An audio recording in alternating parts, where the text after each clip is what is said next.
吃哪根？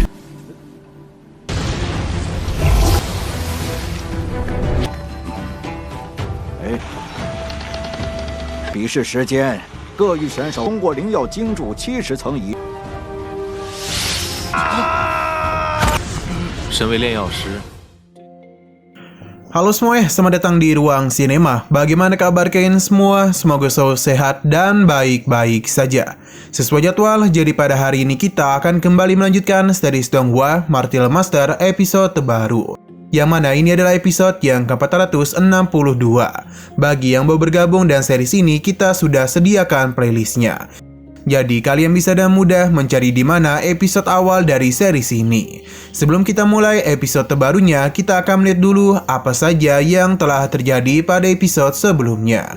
Tepatnya pada episode 61 kemarin. Di minggu kemarin, Ketua Papiliun dibuat kesulitan oleh kelompok bajak laut, yang mana dia ini bahkan sempat terdesak oleh kedua bajak laut itu. Untung saja Qinchan menyadari hal tersebut, jadi dirinya pun meminta bantuan kepada Tetua Daji untuk bisa memberikan bantuan kepadanya. Kehadiran Tetua Daji dalam pertarungan itu berbuah manis, karena kedua bajak laut kini bisa bertarung dengan seimbang. Sedangkan para bajak laut lainnya tidak berdiam diri saja dan langsung melancarkan serangan kepada Qinchan. Namun mereka ini telah berani-beraninya meremehkan Qinchan. Hanya dalam sekejap mata saja dia itu berhasil menumbangkan para bajak laut. Di pertarungan lainnya, Tetua Daji juga berhasil memberikan tekanan kepada wakil pemimpin bajak laut. Kini dia pun memberikan bantuan kepada Ketua Papiliun demi bisa mengalahkan ketua bajak lautnya. Sadar dirinya akan kalah, jadi ketua bajak laut itu pun menggunakan teknik legendaris, yakni teknik langkah 1000. Dan begini, para bajak laut pun berhasil mereka usir. Ketua Papiliun berterima kasih banyak atas bantuan yang Qinchan berikan. Nah, sekarang kita akan melanjutkan episode terbarunya. Takut hal buruk terjadi lagi, mereka pun mengawasi area sekitar. Setelah merasa aman, Ketua Papiliun pun mengajak mereka untuk meninggalkan tempat ini dulu. Ia pun mulai mengeluarkan kapal terbang mereka, yang sebelumnya telah tetua ini amankan karena takut kapal mereka akan hancur. Kapal terbang secara perlahan mulai mendekat ke arah mereka. Para murid pun bergegas untuk naik ke sana demi bisa melanjutkan perjalanan.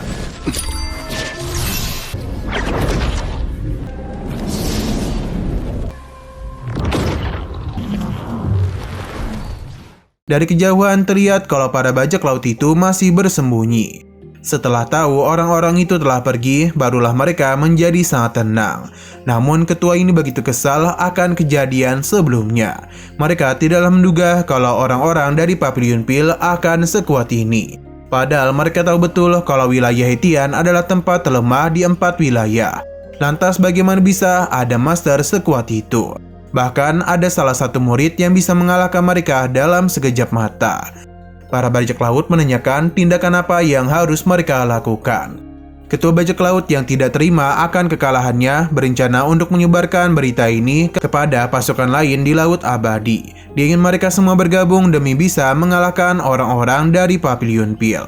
Tanpa sepengetahuan mereka, ada sosok makhluk yang mulai mendekat ke arah mereka.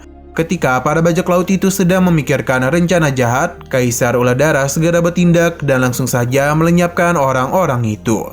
Mereka pun langsung dijadikan cemilan oleh ular darah.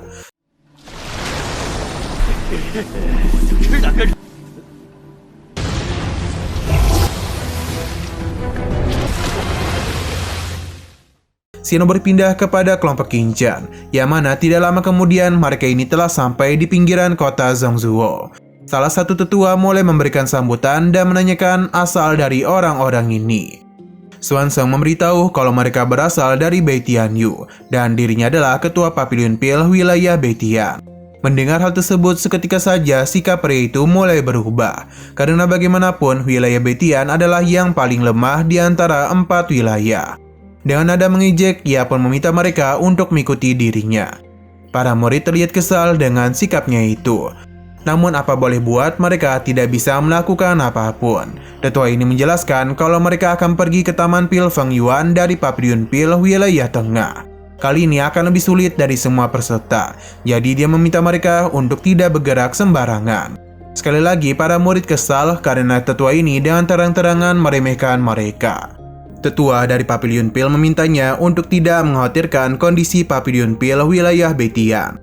Karena bagaimanapun mereka memiliki para murid yang hebat. Akan tetapi, tetua ini masih saja tidak percaya dan terus meremehkan kemampuannya. Dan wajah yang begitu menjengkelkan, dia ini sama sekali tidak mau melihat wajah para murid. Yang mana ini tentu saja membuat mereka semakin kesal saja. 此次大比，所有选手都会，以免弄坏了我中州代。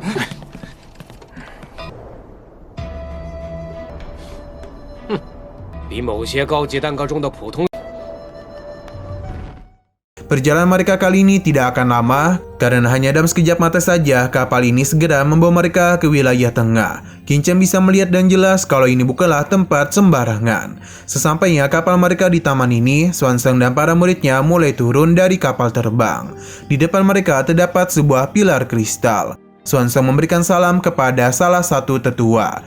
Namun ketika dirinya ingin pergi, Swanseng ditahan karena para peserta dari wilayah Betian kali ini harus melakukan penilaian di depan pilar kristal obat spiritual.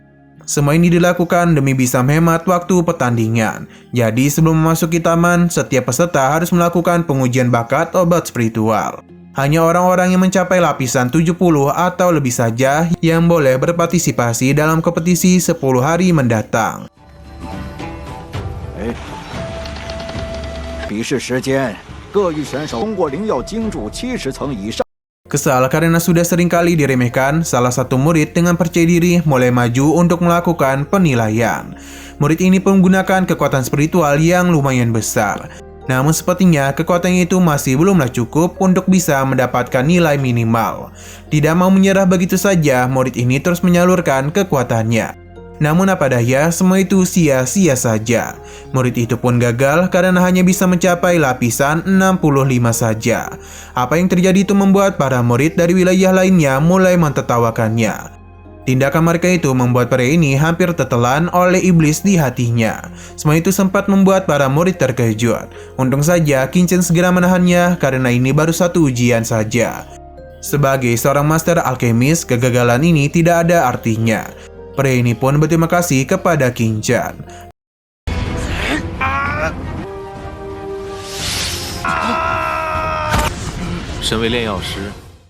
Nah, sayang sekali episode pada hari ini pun harus bersambung dulu. Namun sebelum kita akhiri, seperti biasa kita akan melihat preview bagian selanjutnya. Kinchan yang merasa tertantang oleh penilaian itu mulai melakukan uji coba. Namun tindakan itu malah ditertawakan oleh para murid di sana. Karena tidaklah mungkin bagi Kinchan yang berasal dari wilayah Betian berhasil menyelesaikan ujian tersebut. Namun mereka sudah salah karena telah meremehkan Abang Kinchan. Hanya dalam sekejap saja kekuatan yang diri keluarkan mengejutkan semua orang di sana. Tidak hanya itu saja, penilaian Kinchan hampir mencapai tingkat 80. Yang tentu dia ini sudah lolos dalam ujian kali ini.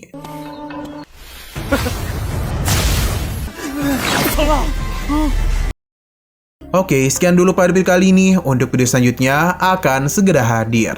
Jadi bagi kalian yang ingin mengikuti series ini, langsung saja klik subscribe dan aktifkan loncengnya. Terima kasih yang sudah menonton video sampai habis. Jika kalian suka pada video ini, klik like dan share ke teman-teman kalian tentang channel ini. Dan ditunggu aja kelanjutannya. Oke, sampai jumpa di video selanjutnya.